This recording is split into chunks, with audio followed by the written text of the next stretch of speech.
చంద్రబాబు గారు చెప్పినటువంటి పథకాలకి డబ్బులు ఎలా వస్తాయి అన్నటువంటి ప్రశ్న అయితే ఇంకా అలాగే ఉంది. ఆయన దానికి సమాధానం చెప్తే ప్రజలకు అర్థమవుతుంది. ఎందుకంటే అందులో మిగతా పథకాలన్నీ పక్కన పెడదాం. టోటల్గా 70,000 నుంచి 1,00,000 కోట్ల రూపాయల డబ్బులు అవసరం అయితే అందులో ఒక్క 1,500 రూపాయలు 18 ఏళ్ళు నిండిన ప్రతి ఆడబిడ్డకి 15,000 రూపాయలు ఇంట్లో ఎంతమంది ఉంటే అంతమంది అని చెప్పారు. ఆ లెక్క చూసుకుంటే ఆంధ్రప్రదేశ్లో 18 ఏళ్ళు దాటి 59 ఏళ్ల లోపు ఉన్నటువంటి వాళ్ళు 50 లక్షల మంది.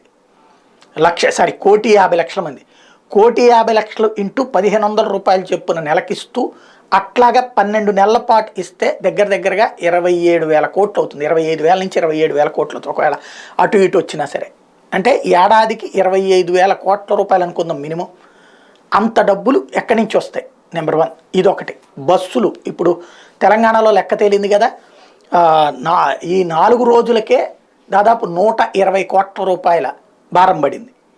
మరి ఇక్కడ అంతే ఉంటుందిగా, ఇక్కడ ఇంకా ఎక్కువ ఉంటారు జనాభా. రోజుకి 25 కోట్ల, రోజుకి 10 కోట్ల రూపాయలు లెక్కేసుకో, లేదు 5 కోట్లు వేసుకుందాం పోనీ, మనం పల్లెవేలుగా అన్నారు కదా, 5 కోట్ల లెక్కన వేసుకుంటే రోజుకి నెలకు 150 కోట్లు. అట్లాగా ఏడాదికి ఎంత అవుతుంది? 12 నెలలు 12 150 అంటే దగ్గరగా అదొక ఎంత అవుతుంది అనేది ఓపెన్ సీక్రెట్. ఇక్కడ అదొక 1,500 కోట్లు 2,000 కోట్లు అనుకుందాం దాన్ని. దీనికి ఎక్కడి నుంచి వస్తాయి? అట్లాగే రైతులకి 20,000 రూపాయలు చొప్పున ఒక్కొక్కరికి. ఇవన్నీ అసలు ఎలా? పోనీ అంతకుముందు ఇచ్చినటువంటి దాఖలాలు ఉన్నాయంటే హామీలు ఇచ్చారు కానీ అమలు చేయలేదు. సంపూర్ణ రుణమాఫీ, డ్వాక్రా రుణమాఫీ.